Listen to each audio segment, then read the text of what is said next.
It's a beautiful morning here on site. Welcome back to the channel, guys. We have some good news. Updates. We have our reeded soffit and our cornice here. So these moldings just came from whole millwork. They landed yesterday, and that means we can now complete our buildup. So this should be a pretty fun time getting this job done. We'll be able to check this one off the list, but as you can see, we've got quite the mess in here, so I'm gonna have to clean all this up and get this stuff out of here. Now, the reason we even have this big mess here is because we have been working on several other projects here, but I haven't taken the time to pull the camera out and share that with you guys. I have some footage, I've documented it, and we'll go over it, but there's a thing here where I want to be respectful of the opportunity that they're giving me to even let me record. I asked when I first started, and they were like, yeah, that's fine, just get the job done. So it's one of those things where I bid this job as just a straight quote, so I'm not charging them hourly. So they're a little more flexible with it due to that probably, but if I was charging them hourly and I'm over here moving a camera around trying to, document this whole thing, they probably wouldn't really appreciate that. So everything into consideration, I'll share with you guys some of the details that we've done in these other rooms. So here's one of the projects we've been kind of messing around with. This is a whole wall of French doors, and these needed jamb extensions. So these two pieces right here were original to the jamb, then I added this same 1/4 inch offset to extend that jamb, because when you came over here to the drywall side, same jamb extension I added, but that right there, that extension, that's how much wider that drywall was. And now you can see we've already got a piece of casing on here. Things are gonna get interesting here as well, because I'm not quite sure how we're gonna handle this. They want that casing to go all the way across here. And then where these two come up, they want these to be like coped into that top casing. So that's gonna be something I'm gonna have to mess around with for quite a while, I'm sure. So there's that, and then I did this little staircase with these mitered returns. This was actually really cool. So I've got the nosing here with the overlap to meet the 3/4, and then we actually had to route out and groove for this to make it match the flooring that we did all this to. So we've got that. That looks really cool. I'm really pleased with that. I mean, it's a 3 stair, nothing to go crazy about, but I am very happy with it. And they seem to be too, so nice and solid. And so solid that the first time I did this, I did it wrong.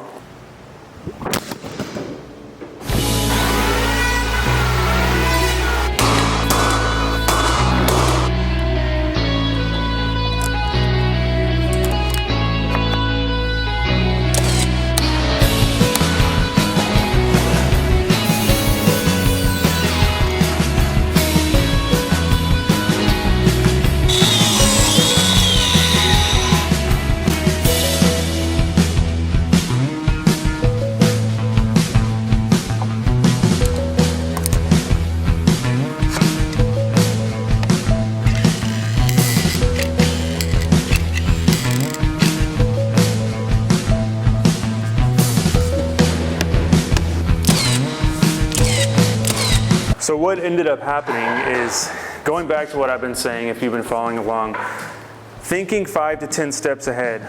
Here's what happened. This staircase right here was framed where this top step came out a lot further. So because of that, I just said, oh, let's trim it out. Let's put our riser, let's put our tread. Not a good idea, didn't think ahead. So what happened was the return for this top tread ended up like way over here. And you see how small this casing is?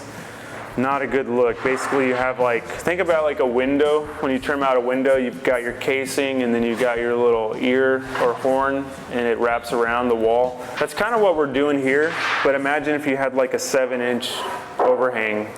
It looked goofy.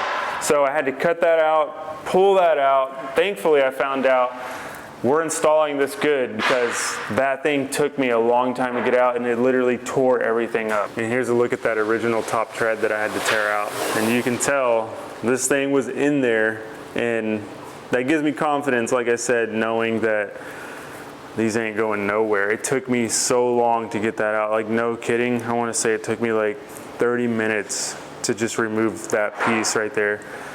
And you can see that glue, I used PL. It just created a bond and made those materials one. That is actually our shim, because we had to shim up right here because this new subfloor wasn't level with the old one. So I ripped up the shim, and then that glue is still sandwiched between the tread and the shim. But you can see I had my pry bar up under there, just going to town on this thing. I was like, oh, I'll pop this piece out, clean up the glue. No, it was all trash. The riser, the tread, all had to be remade. So, and even this piece of floor back here that we installed. So, yeah, learning things the hard way, which is pretty much how I learn everything. So, thinking ahead, I had to cut that out of there, cut that framing out, put this return as close as it would go. And then since I cut that top stair, these were framed to descend at an even, slope. Well, that means I had to cut these out too. So that means we had to patch up this drywall, and that means this flooring had to be replaced or patched in because it was already there. But overall, at the end of the day, we got it right, and that's really what matters. We're not gonna overlook anything and just say, well, it's fine, you can have a 7-inch overhang. No, it's just not gonna work. So that overhang was going into our cap here, which I wanna share this with you. So I'm gonna try to shoot some on this. But that's our top wainscot cap right there. We'll have a base, and that'll have a little cove up under it that matches this here. And I just cope that in to our tread. So pretty cool stuff. Then of course we got this cased out. Nothing too crazy going on there, but we need to get started on our soffit over here. So we got this little sample right here for our corner.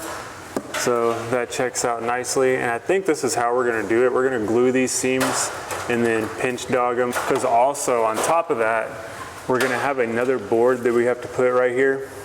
So we can really tighten this whole thing together by nailing down or screwing, I haven't really decided yet, screwing down from the other board that we put up here, locking all this together.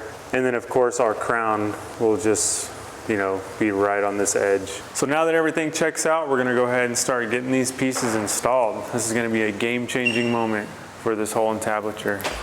So it was about this time I got a really massive headache and decided I wasn't gonna talk to the camera anymore, and decided I would do a voiceover later. So that's where we're at. So we dialed our miters in, and we got our straight cuts as well. We're using straight cuts for our seams, and we had two 44-degree miters and two 45s for this room. So I can't stress enough how important it is to dial these miters in on a piece like this. It is absolutely essential that these line up at seams and at miters, because if they don't, they're going to scream for attention in the worst possible way. And I had literal nightmares about them not lining up.